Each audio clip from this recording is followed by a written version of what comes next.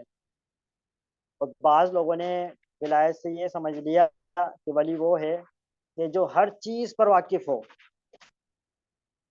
ہر غیب کا علم اس کو ہو، وہ اللہ کا ولی ہے۔ بعض لوگوں نے یہ سمجھ لیا، ٹھیک ہے۔ تو یہ غلط نظریات ہیں، یاد رکھیں۔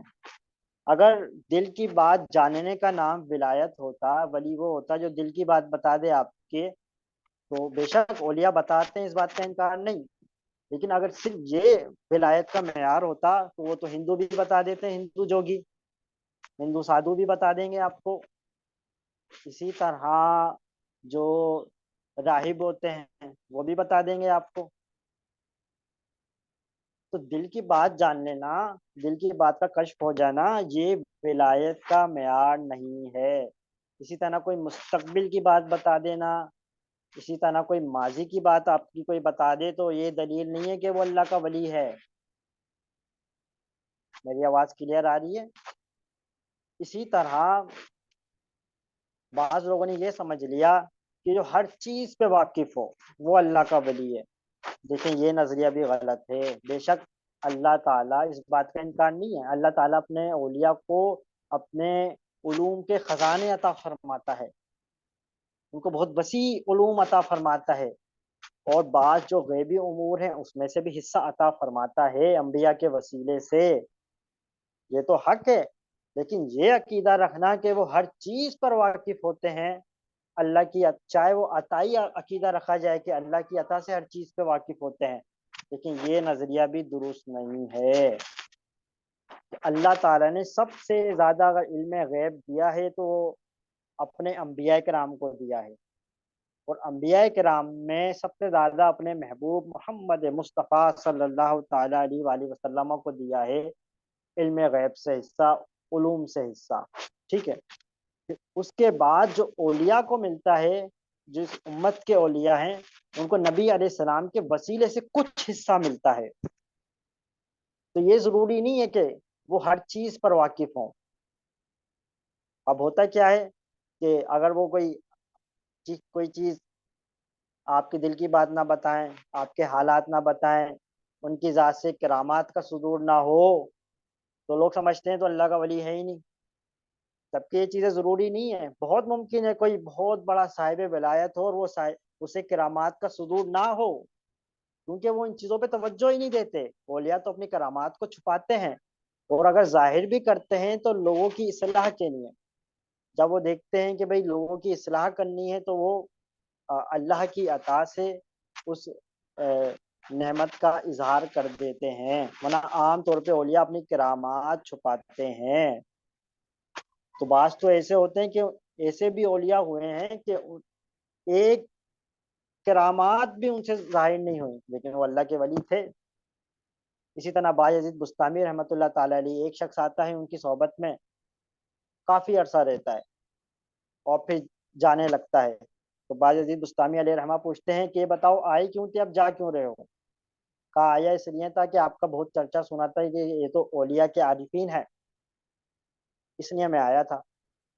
اور جا اس لیے رہا ہوں کہ میں نے آپ سے کوئی کرامت نہیں دیکھی، کوئی خرق عادت واقعہ میں نے آپ سے ظہور ہوتا ہوا نہیں دیکھا۔